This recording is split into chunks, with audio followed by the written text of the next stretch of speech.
रुचिता की बिगड़ती तबीयत को देखते हुए अब निहाल के दिल में उसके लिए प्यार और भी गहराता हुआ नजर आ रहा है।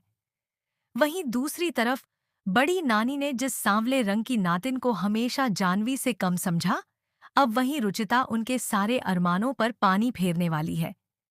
सबसे बड़ा सवाल यही है कि क्या निहाल का परिवार, यहाँ तक कि दादाजी भी, अब जानवी का रिश्ता अपने पोते निहाल से कर पाएंगे? क्योंकि आज जानवी ने निहाल के साथ वक्त बिताने के लिए उसे रेस्टोरेंट बुलाया है।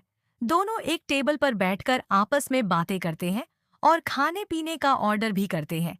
लेकिन तभी कहानी में ऐसा जबरदस्त ट्विस्ट आता है जिसकी किसी ने कल्पना भी नहीं की होगी।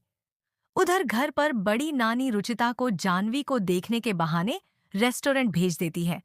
बड़ी नानी की जिद के कारण रुचिता वहां जाने के लिए मजबूर हो जाती है। लेकिन जैसे ही वह रेस्टोरेंट पहुंचती है, अचानक उसके साथ ऐसी घटना घट जाती है जिससे पूरा माहौल बदल जाता है। ऐसा लगता है जैसे विधाता ने निहाल और रुचिता की जोड़ी पहले से ही तय कर रखी हो। रुचिता को मुसीबत में देखकर निहाल बिल्कुल भी देर नहीं करता और बेहोशी की हालत में उसे अपनी बाहों में उठाकर तुरंत अस्पताल की ओर भागता है।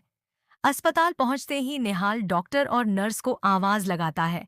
डॉक्टर तुरंत वहां पहुंचकर उससे पूछती हैं कि रुचिता को आखिर हुआ क्या है।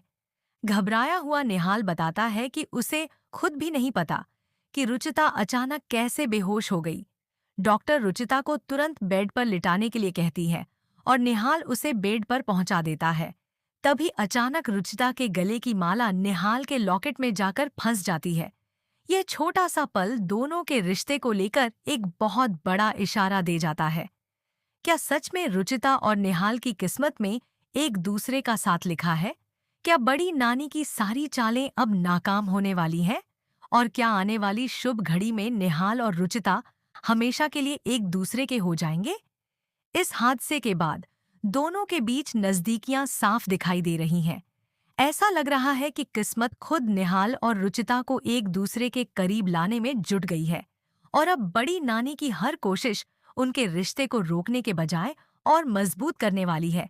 अब अस्पताल में रुचिता की हालत देखकर निहाल की बेचैनी लगातार बढ़ती जा रही है। वह बार बार डॉक्टर से रुचिता के बारे में पूछता है और उसके ठीक होने की दुआ करता है। तभी डॉक्टर बाहर आकर निहाल को बताती हैं कि रुचिता की हालत फिलहाल स्थिर है, लेकिन उसे होश आने में थोड़ा समय लग सकता है। यह सुन